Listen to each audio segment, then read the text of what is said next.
Jason Oliver asked me to say a few words to introduce the piece of music you are about to hear. This might take a moment. In January of 2009, a colleague of mine told me about an amazing film that he had just seen on MSNBC called Dear Zachary, a letter to a son about his father. I was so moved just by our conversation that I immediately set about learning more about Andrew and his son Zachary. Little did I know what I was about to experience over the next many months of research and rehearsal, or how profoundly I would be changed. The facts around the story were as follows. While the rest of the world was dealing with the fallout of the tragedy of September 11th, that fall, the Bagbys were dealing with a very real personal tragedy, the death of their son. On November 5th, 2001, Dr. Andrew Bagby, a medical resident at Latrobe Area Hospital, was gunned down by Shirley Turner, an obsessed former lover who drove from her home in Iowa and lured him to his death in Keystone Park near Latrobe, Pennsylvania. The aftermath was equally stunning. Dr. Turner then drove back to Iowa immediately after the killing and fled to her native Canada, where she realized she was about to be charged for murder. There she realized that she was pregnant and soon delivered a baby, Zachary, who was fathered by the victim. Then Andrew's parents, Zachary's grandparents, Kate and Dave, quit their jobs, dug into their savings, and moved from California to Newfoundland to fight for the future of their grandson. And that is the origin of this 90-minute film that Kurt Kinney created and compiled with thousands of hours of interviews from everyone that knew Andrew, so that his son, Zachary, would have a chance to know who his father was, a man he would never meet. I was stunned and racked with anguish after my first viewing of the film, and after seeing it 18 more times, my reaction is still the same, and was only mitigated by being one of the most graceful and honest demonstrations of true friendship that I have been witness to in my life. As I said to my students in our discussion after viewing the film the first time, what magnificent impacting ripples of kindness would you have to create to have hundreds of people stand in your corner and speak about you with such reverence and love. I remain humbled with Kurt's gesture of honor and passion for his friend, for his son, and for Mr. and Mrs. Bagby. Andrew's impact upon my students was immediate and overwhelming, so I embarked upon writing a stage play to tell a story to an audience in June of 2009, and for several months I felt as if I was staring into the abyss. Every year I write an original play for my students, but this one was affecting me in a way I had never imagined. Moa Pabla asked me what I was going to call the play, and all I could answer was sorrow, because that's what I felt every time that I stared into the void of this family's pain, and I prayed for the clarity of spirit to tell people something that was important and worthwhile.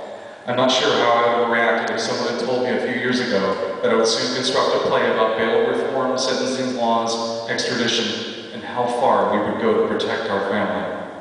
After much struggle, we started the school year in August with sorrow in hand, and it became the overwhelming focus and purpose of my LSA group through January of 2010 when we staged the play both here and at the District 9 One Act Festival in USF.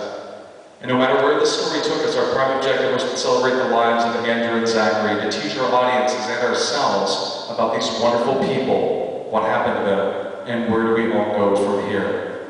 This pathway was not easy, and most of the time it felt like we were pushing ourselves against an immovable brick wall. This was literally one of the hardest plays that I have ever brought to the stage in 20 years of teaching, and I almost lost hope on several occasions. Almost.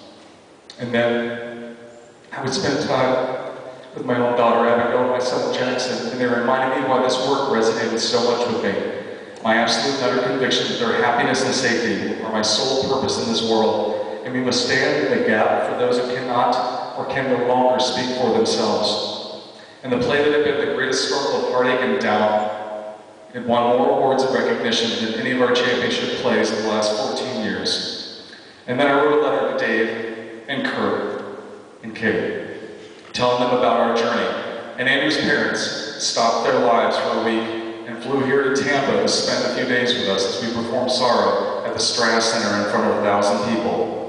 With the exception of the birth of my children and the moment that I first knew that I loved my wife, those 3 days we spent with them were the most precious minutes of my life. They were loving and genuine, they laughed and they cried with us, and never before had we felt like the art we had made had mattered to someone else. And I wanted to say thanks again to Ed and Donna Paula, Mo's parents, Leslie Vernon Blake, terrific stage mom, and Karen Kelly, my booster president for the past 9 years, for helping make Kate and Dave's time with us so wonderful and so inspiring. Oh, and we won Straight Superiors there too. But that didn't really matter anymore. As Stephen Schwartz had written, "You will be with me like a handprint on my heart." And the best part, I got to share this whole experience with one of my dearest friends, Jason Allgaier. So I say this once again, Kate, Dave, and Kurt, you have touched my life in ways that I will never fully deserve. You gave my students something valuable and precious to continue building their adult selves upon. You reminded me that the best parts of me are the friends in my daily existence, and how blessed I am to have my wife and children entrusted to me. Mr. Kinney, you reminded me what the face of true friendship looks like. Mr. and Mrs. Bagby, you reminded me of my grandparents, who raised me as my actual parents, and what significant lessons they effortlessly and gently taught me with grace and firmness. And tonight, our journey begins anew for Andrew Bagby. This is the world premiere live performance of Andrew, a musical suite composed by Kurt Kinney, the writer and director of Dear Zachary, for his best friend.